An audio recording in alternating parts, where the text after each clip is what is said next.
आपको कथा सुनाता हूं।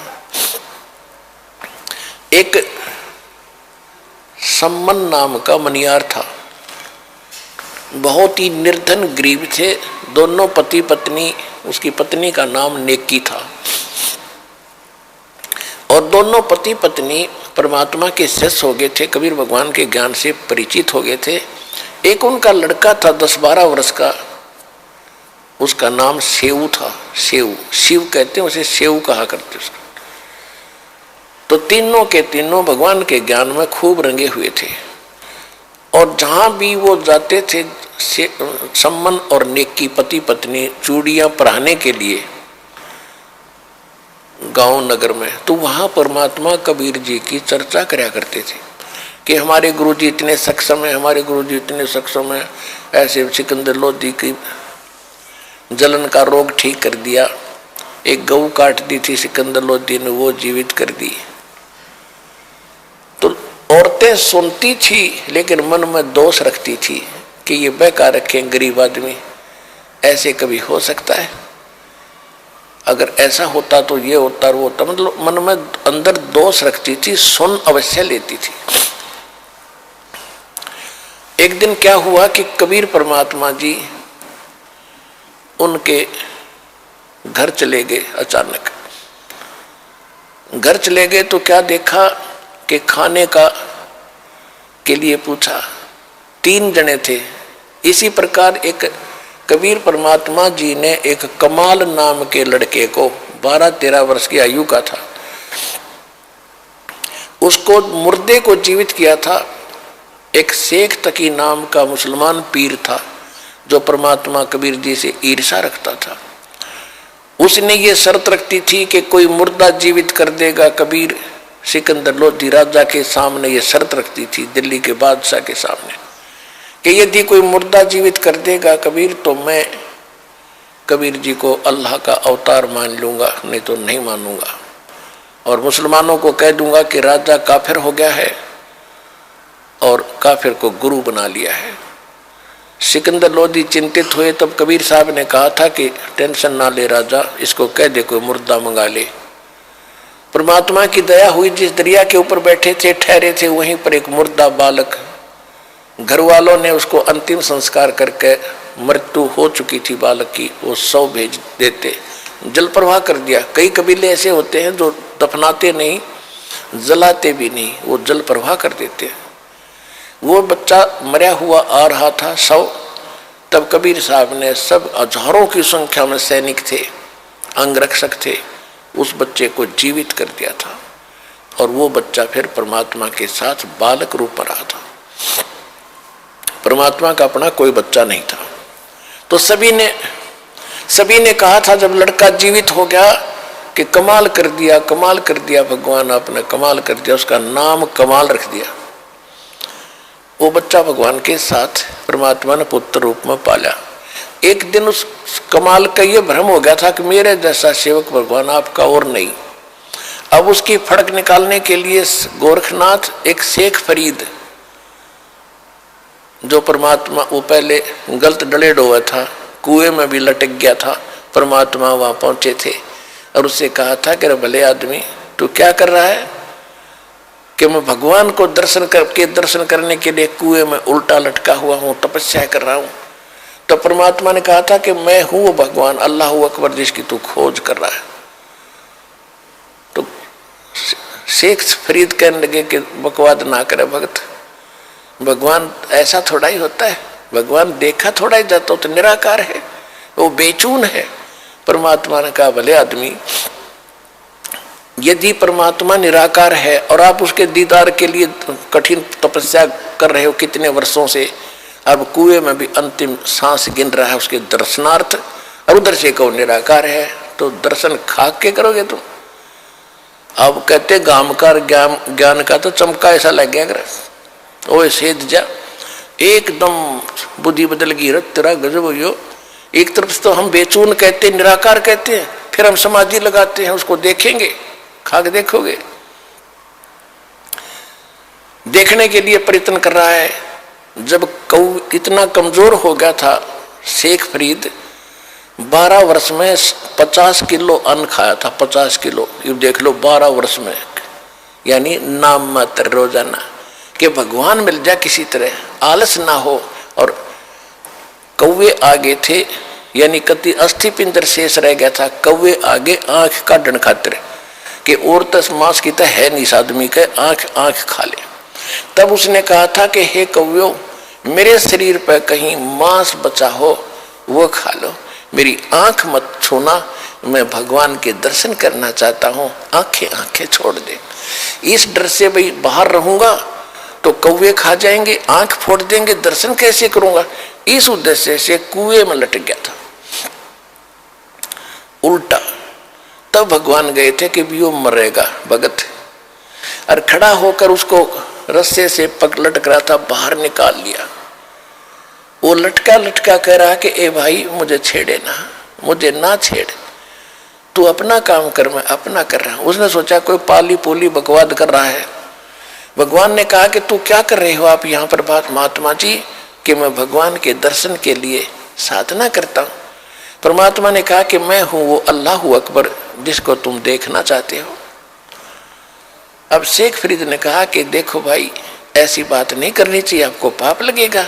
भगवान तो निराकार है, वो तो बेचून है, आप तो इंसान हो, आप पैगंबर हो सकते हो।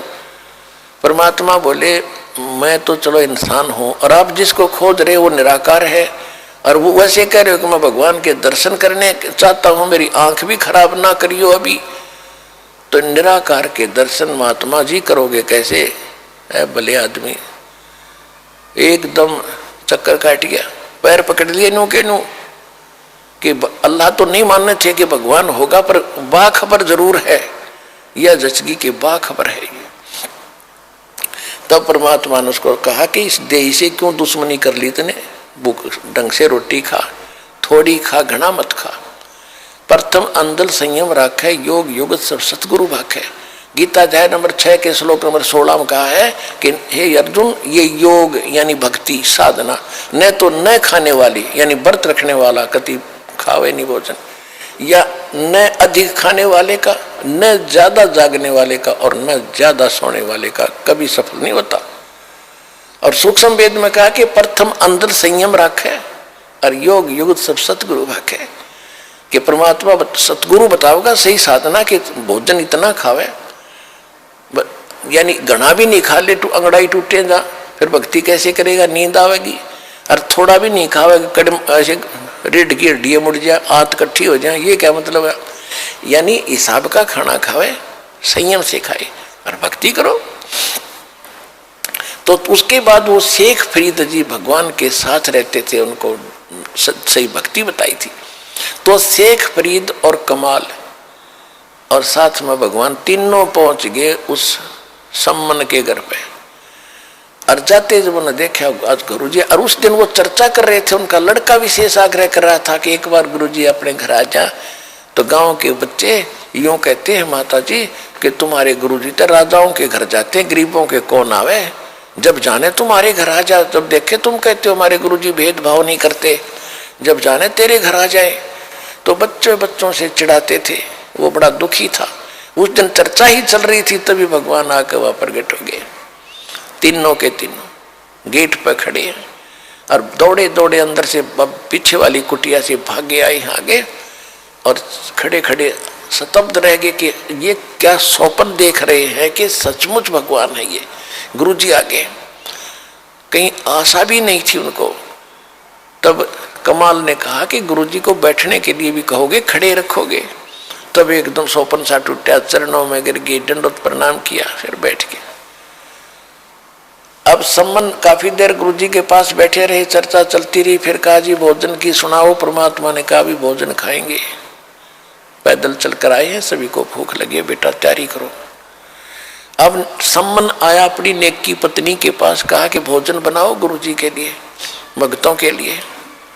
नेकी ने कहा कि घर पे इतने वीक थे, वो फाइनेंशियली इतने वीक थे, इतना निर्धन थे कि उनके पास उस दिन एक आदमी की भी रोटी नहीं थी, आटा नहीं था, ना कणक थी। तो नेकी ने कहा कि आज कोई आटा नहीं है, दाना नहीं है। तो सम्मन ने कहा कि ला तेरा ये चीर, तेरा ये ओढ़ना। देखो पुण्यात्माओं, द्रौपदी का चीर उतारने पर महाभारत हो गई थी, इज्जत और बेइज्जती का सवाल था। और वहां सम्मन कहता अपने गुरु जी की सेवा के लिए कि ला तेरा ये चीर, कपड़ा ओढ़ना, तेरी वायल, इसको मैं गिरवी रखाऊंगा और कुछ 2-3 सेर आटा ले आऊंगा। नेकी ने कहा कि मैं कई घरों में लेकर गई हूं इस वायल को, इस चीर को, ये फटा हुआ है, इस करके कोई गिरवी भी नहीं रखता। किसी ने आटा नहीं दिया, उल्टा ताने मार रहे हैं कि आज तो तुम्हारे घर फिर तुम्हारे भगवान आ गए हैं, वो तो तुम्हें वैसे ही खिला देंगे, तुम्हारे घर भर देंगे, वो तो बड़े बड़े चमत्कार करते हैं। ये जानबूझ कर बकवास कर रहे हैं।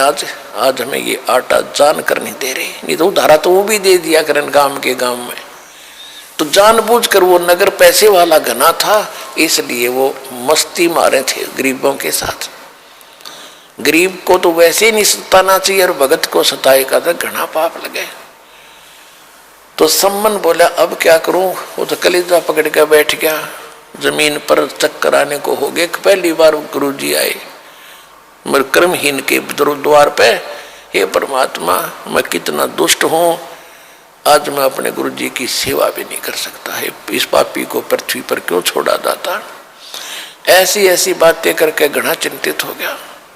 नेकी ने कहा कि चिंता ना करो, कुछ यत्न करो।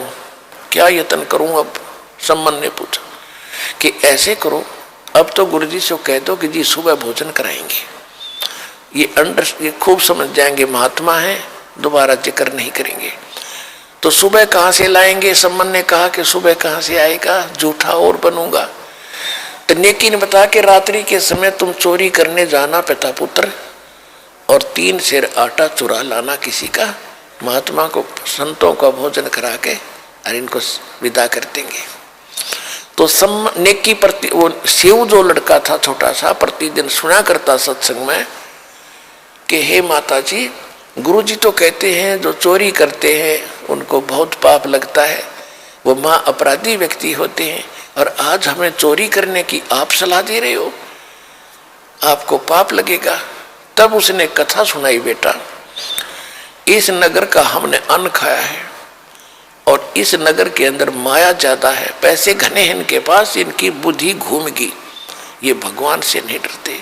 और बेटा अगर साधु गुरुदेव यहाँ से भूखे चले गए ना इस नगरी का, उनको सब मालूम है ये क्या कहानी हो रही है, तो ये दोष इनको लगेगा और ये सारा गांव भी नष्ट हो सकता है, खत्म हो जाएंगे सब।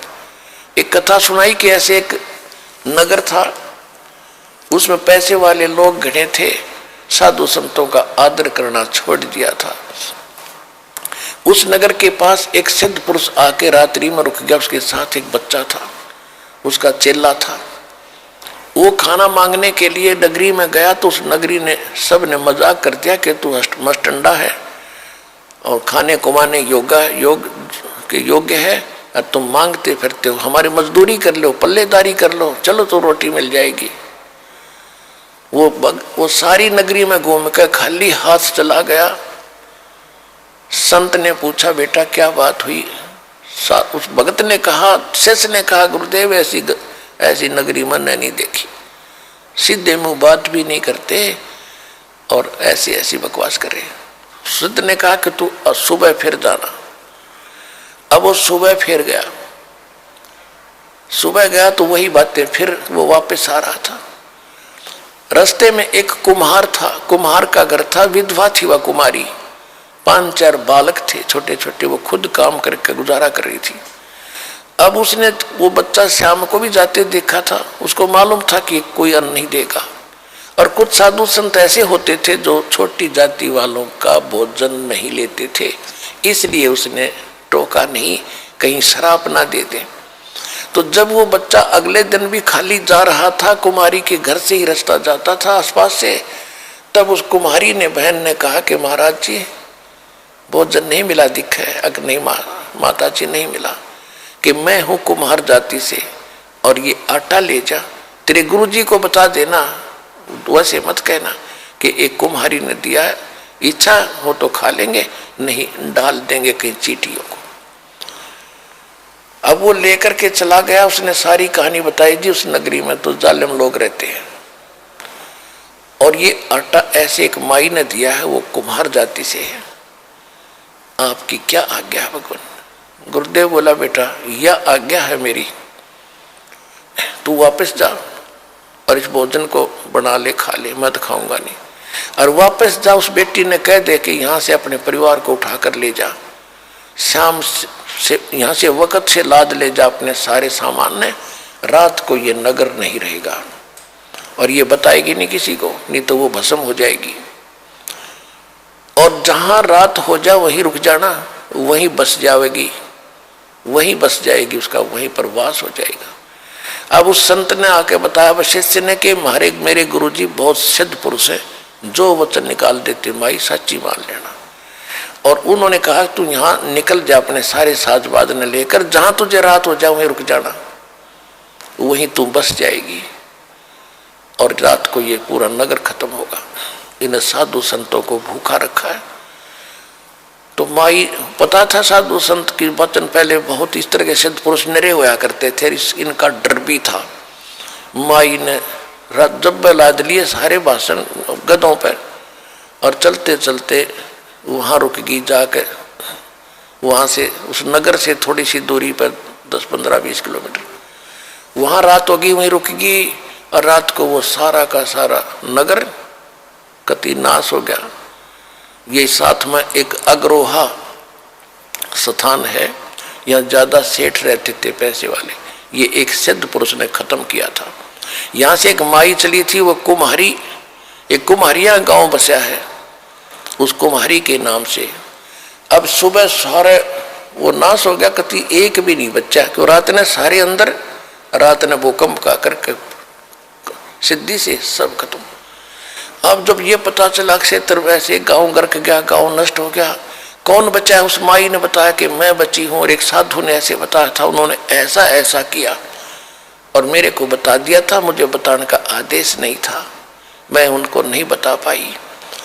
तो सबको इतनी हमदर्दी हुई उस माई के ऊपर, गरीब और भगवान की कृपा होती है कि वहाँ उसको कोई सैकड़ों किले जमीन दे दिए और वहीं बस गई, उसके नाम से कुमारिया गांव बसा हुआ। अपने आत्माओं, नेकी ने अपने पुत्र से कहा बेटा अगर तुमने इस नगरी के तुम हितकारी हो तो चोरी करके लाइयो बेटा, अगर ये संत भूखे चले गए, गांव गर्क हो जाएगा, इसका बेड़ा गर्क हो जाएगा बेटा, अब तुम देख लो, चोरी को दान कर दे बेटा, चोरी नहीं है।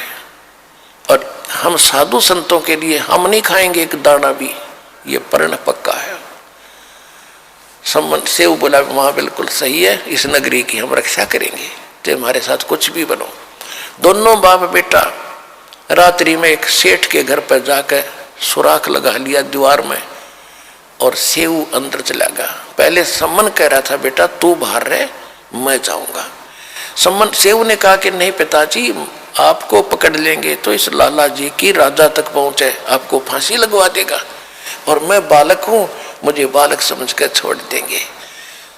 तो सम्मन कहने लगा अगर तू मर गया तो फिर मैं क्या करूंगा जी का बेटा, नहीं तू बाहर रह, मैं जाता हूं। नहीं, सेव नहीं माना, कहने का भाव कि सेव प्रवेश कर गया। तो सम्मन ने कहा बेटा 3 सेर आटा लाना, ज्यादा नहीं। तो अंदाजा सा अपनी फटी पुरानी चद्दर में 3 सेर आटा डाल के चल पड़ा।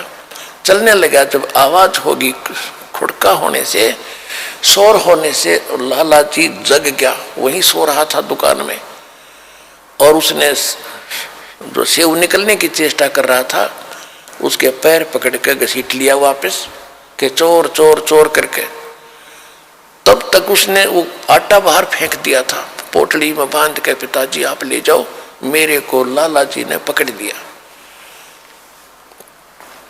और लाला जी ने घसीट के और बांध दिया खंबे के, और देखा कि तू अच्छा है चोर, तुम चोर हो, वैसे भगत बने फिरते थे, आज तुम्हारी पोल खुल गई। तब सम्मन उससे नेकी सेव ने कहा लाला जी हम चोर नहीं है, हमारे घर हमारे गुरुजी आए हैं, और हमारे पास कोई आटा नहीं था, उधारा भी नहीं दे रहे थे, कोई किसी प्रकार भी गिरवी रखने से भी नहीं दे रहे थे। हम नहीं खाएंगे, 3 सेर आटा लिया है, हम आपका फिर दे देंगे कुमा करके। कहने लगा अच्छा सुबह पता चलेगा। अब पता चला ना कि चोरी तो वो तुम्हारे गुरु करवाते हैं तुमसे। अब चोर को क्या पीटा, चोर की माँ को सजा देंगे। होन दे सुबेरा, राजा के पास कंप्लेंट करूंगा तुम्हारे गुरुजी की, कल देखना क्या होगा। अब हुआ और छाती पकड़ी गई, कलीजा पकड़ा का नेकी सम्मन सेव का, ले जुल्म हो गया, ये तो नाश करेंगे, गुरुजी की बेइज्जती करेंगे कल को। अब उधर से नेकी ने पूछा कि बच्चा कहाँ है।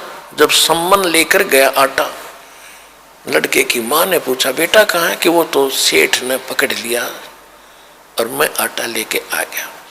नेकी ने सोचा कि सुबेरे बच्चे को, अब सुबेरे बच्चे को पहचानेंगे और फिर क्या करेंगे, गुरुजी को सजा देंगे ये लोग। ऐसा क्यों ना कर दें कि लाला जी बोल ना सके, सुबेरे जिक्र भी ना करे कौन था कौन नहीं था। तो इस उद्देश्य से अपने गुरुदेव की इज्जत बचाने के लिए हृदय से कि भी नाश हो जाएगा, जब कल पता लग गया तो बेइज्जती कर देंगे गुरुदेव की। अपने पति से कहा माँ ने, अपनी उसकी पत्नी ने कि जा तलवार ले जा और लड़के का सिर काट दे और सिर ले आना। तो उसने ऐसा ही किया। अब तलवार लेकर जब सम्मन पहुंचा, उस सुराग के सामने बैठ के और कहा बेटा सेऊ, 1-2 बात गुप्त तेरे कान में बोलनी है, बतानी है। बेटा कल तो ना जाने तू और हम मिल पाएंगे या नहीं मिल पाएंगे, क्योंकि राजा हमें सजा दे देगा। 1-2 बात बताना चाहता हूं बेटा तुझे। एक बार सिर बाहर निकाल ले, कान में बात बताऊंगा।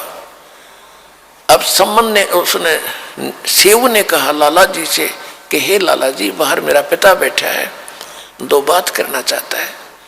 तो सेठ ने कहा कि नहीं तुम भाग जाओगे, तुम्हारी कोई स्कीम है कि नहीं, पैर को बांधे रख, रस्से को थोड़ा सा ढीला कर दे, मैं सिर निकाल लूंगा, बात करूंगा। अब जो ही उसने ऐसा सोचा भी चल ठीक है बतला लेंगे क्या बतलाना चाहते हैं, पैर का रस्सा बांधे बांधे ढीला कर दिया, लूज कर दिया।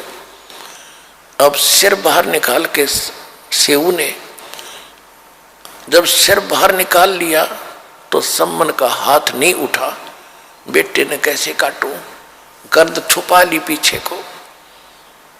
तब लड़के ने कहा कि पिताजी एक बात मैं बताऊंगा अपने आपके कान में। आखा बोल बेटा, कि यदि तू मेरा बाप है तो मेरी नाड़ काट दे, ना तो बात बिगड़ेगी कल। मेरी गर्दन काट ले जा अगर तू मेरा बाप है, नहीं तो तू मेरा बाप नहीं है, मैं किसी और का अंश हूं। इतना कहते ही उसमें भी करंट आया। तब बच्चे की मुख से बात सुनकर उसने सिर काट दिया सम्मन ने, और चोटी पकड़ कर घर ले गया, ऊपर शीश को। उधर से लाला जी ने देखा कि ये तो 302 का मुकदमा तेरे लगेगा। उसने क्या किया, उस बच्चे को घसीट के धड़को और एक पजावे में जाके गिरा। गड्ढे से होते थे जहाँ कुमार लोग मिट्टी मुट्टी खोदते थे, गड्ढे एकांत में, वहां गिर डालिया और अपनी वह दीवार बंद करके और लीप लाप के उसका रेता मार के ऐसा कर दिया जैसे कुछ हुआ ही नहीं। उधर से जब सम्मन उस लड़के के शीश को लेकर गया, नेकी ने पूछा, कहा कि अब फिर वापस जाओ। अब सेठ उसने कहीं जंगल में डाल कर आओगा लाश को, शेष शरीर को धड़को, और उसको भी उठा लिया। कदे कुछ दिन में फिर बात चल रहा है कौन है किसका मर गया, इंक्वायरी चल रहा है और बच्चा पहचानना चाह। अब फिर वो गया सम्मन जहां उसकी घसीट जा रही थी। लाला जी ताके अपना बैठ गया करके शांत, और वो लिया फिर उसने ठा के बच्चे के लाश को चादर ढक के और ला के कोने में डाल दी झोंपड़ी के, और ताक में अलमारी के एक ताक में रख दिया सिर। और बेटा का कत्ल हुआ पड़ा सतगुरु की सेवा में। नेकी सम्मन कहने लगा रोइए मत, रो भी पड़ी ना आंखें मांसू आगे, गुरुजी ने पता लग जाएगा और भोजन नहीं खाएंगे।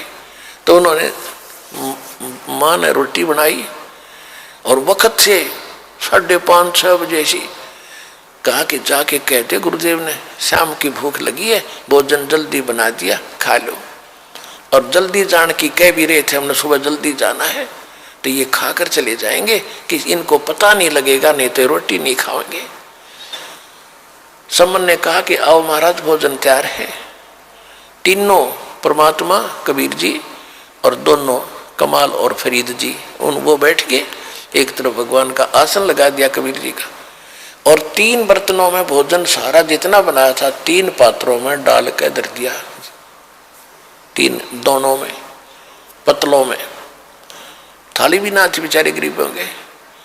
तो परमात्मा ने कहा भी ऐसे नहीं, इनको 6 भागों में बांटो, 3 तुम हो, 3 हम हैं, सारे मिलकर बैठकर प्रसाद बनाकर प्रेम से खाएंगे, तुम भी तो मेरे बच्चे हो। अब समस्या आएगी कि डालो डालो, 6 जगह डालो। अब उन्होंने 5 जगह डाल कर रख दिया कि नहीं 1 जगह और डालो। अब वो कह रहे थे जी बच्चा कहीं बाहर गया है खेलने के लिए, देर से आएगा, कि नहीं आ जाएगा, जब खा लेगा उसको छोड़ देंगे, बैठ जाओ।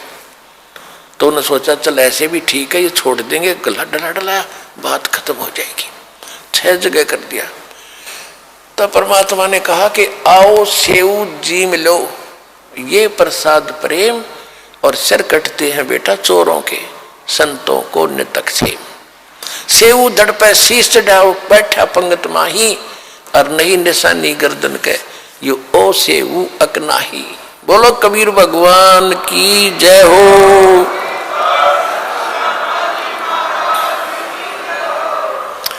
सेऊ के धड़ पे ताक से अलमारी से उठकर सिर और जमीन पर पड़े धड़ पर लग के, और बच्चा पंगत में आकर बैठ गया, और माता पिता ने गर्दन हटा कर कभी हटा कर देख रहे हैं इसका निशान है कि वो ऐसे है कि दूसरा है। अंदर जाकर देख काहे हम इतने नालायक हो गए जो पेटा भरा, जब कभी आंखें देख ले वहां केवल रक्त के कण पड़े थे, कुछ छींटे लगे हुए, बच्चा बाहर बैठा, उसका निशान भी नहीं, और अपने हाथों काट रखा बच्चा। समर्थ का शरणाग हो रंग होरी हो, भाई कदे न हो ऐ काज राम रंग होरी हो।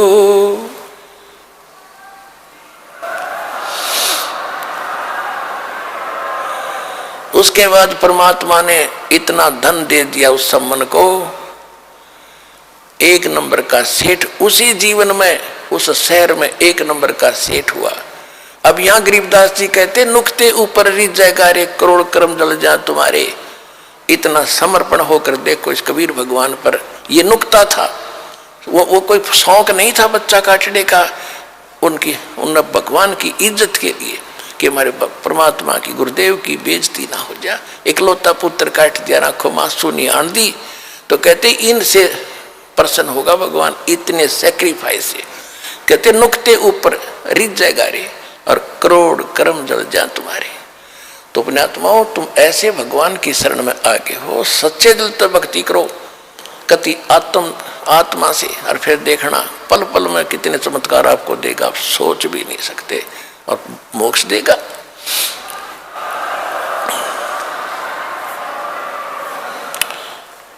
तो अपने आत्माओं आपका सौभाग्य है कि आप जी को वो संत मिला, सतगुरु मिला, और वो भगवान मिला जो यहां भी सुख देगा और परलोक भी आपका सुखी करेगा।